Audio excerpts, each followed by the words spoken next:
Grand jury recordings have been released in the Breonna Taylor case that resulted in no criminal charges against Louisville police officers. The 26-year-old was shot multiple times back in March after her boyfriend fired at officers who had entered her home during a narcotics raid. Laura Podesta reports from New York.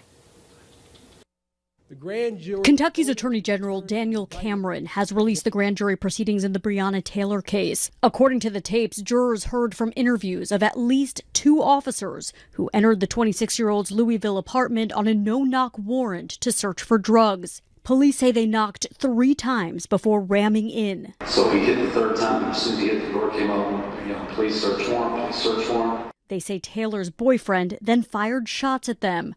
They returned fire, shooting and killing Taylor. As soon as the shot hit, I could feel the heat in my leg. And so I just returned fire. I got 4 rounds off. And it was like simultaneous. Boom, boom, boom, boom, boom.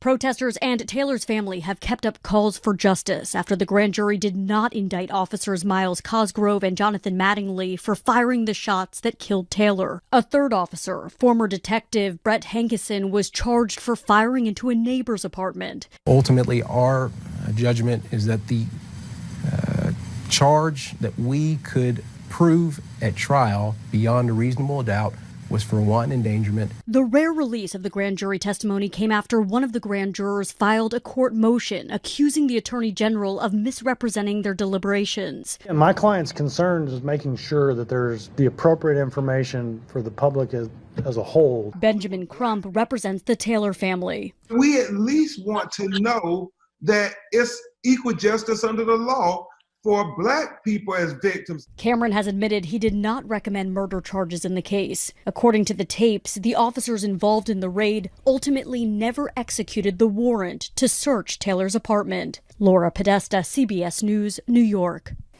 The grand juror who petitioned the court is also calling for all of the transcripts and evidence presented in the case to be released. Up next, Amazon releases the number of workers who have tested positive for COVID-19. How the company is trying to stop the spread is next on Valley News Live at 5.